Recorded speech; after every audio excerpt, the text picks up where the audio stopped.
Hello children, today class we are going to learn an important topic.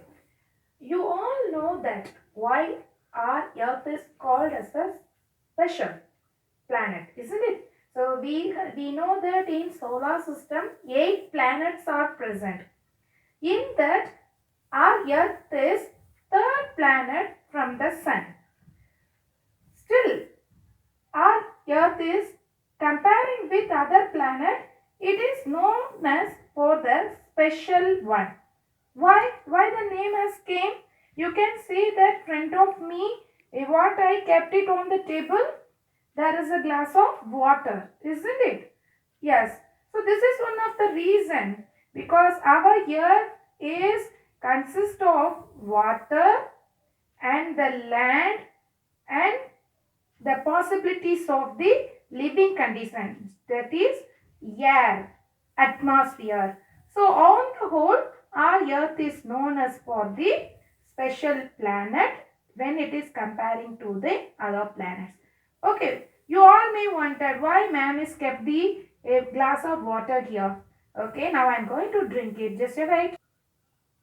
Okay, now you look the glass. First it is filled with water. After I drank, it become empty. Isn't it? So when a glass of water after consumed, it become empty. But now you think over it, our earth, it is covered with the water bodies. Isn't it? And you know that how much of water bodies present in our earth? It is 72 percentage. Isn't it? 72 percentage of the water is covered with your surface and the remaining 28 percentage is covered with the land. Okay, now my question. So if all the living organisms after the consuming the water, still the land bodies and the water bodies, it is not dried up, isn't it? Water bodies, it's not get emptied. It is providing the water continuously. It is not surprising to us because a glass of water after I drank it become empty. The same way the water which is present in our earth will be consumed by all of the living organism, isn't it? Then also there is the presence of water, still the water is not get enticed. What is the reason? It is the big question to us, isn't it? What is the reason for it? Why the water is not get dry? The water surface is never reduced. What may be the reason? For that I am going to present the answer front of you as a model. The answer is front of you as a model. Are you recognize what model it is? Yes, you are right. This is the water cycle. Yes, due to the water cycle, our earth is continuously providing the water. Okay, so what is means by water cycle? What is the meaning of water cycle, children? This is we are going to learn in this lesson the earth and the sky. So before I explain the previous classes, I have demonstrated in the online class what is evaporation and what is condensation, precipitation, everything. So these three, evaporation, condensation and precipitation, it is important part in the water cycle. So the water cycle is nothing but the constant process of change in the form of water on the earth. Okay, now I will explain you how the water cycle is taking place. So now you see that the main process of the water cycle is start from the heat of the sun only. Okay, so the heat of the sun causes a change in the temperature. Yes, you know that when there is the temperature is high, then you can feel the hotness.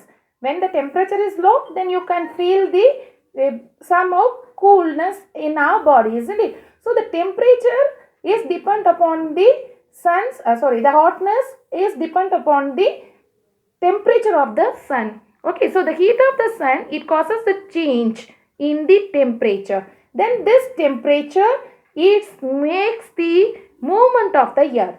Then this moving of the air, that is the wind, which is changes the whole atmosphere. Okay, the weather will be changed due to the heat up of this wind. Now, the air now it is heated, isn't it? So afterwards what would happen? The heated air by the sun will be moved upward. So due to the heat, okay, the water bodies which is present in the earth's surface, it is also getting heat up. So due to the heat, what will happen? The water will be started to become a gaseous state. That is called as the evaporation. Okay, the liquid to gaseous state is called as the evaporation. Now, due to the heat of the sun, the water is getting heated. Then it is changes into the evaporation.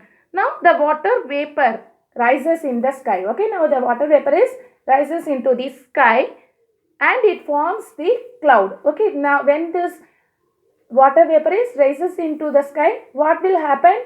It will be forms to the clouds. Okay, when now cloud, when it is enter into the cloud, then you can feel that the cool air, when it is contact with this cloud, then the water vapor will get cooled down. That process is called as the condensation.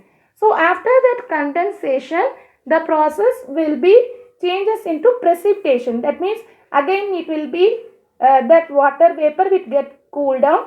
Then it will be formed as the precipitation in the form of the rain, and it again comes down to the water bodies. So this will be take place in the rotation, that is in the cycle process.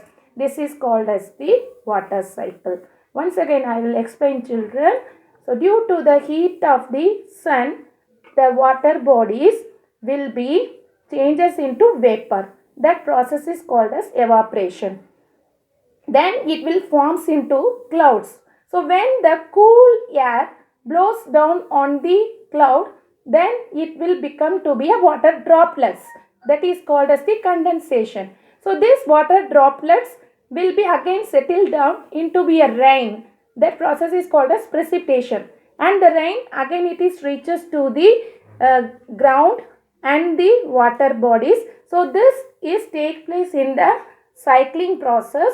So it is called as the water cycle. So due to the water cycle, the water bodies level is maintained in our earth. Thank you, children, and read this topic very carefully. If you have a doubt, you can ask me. Thank you.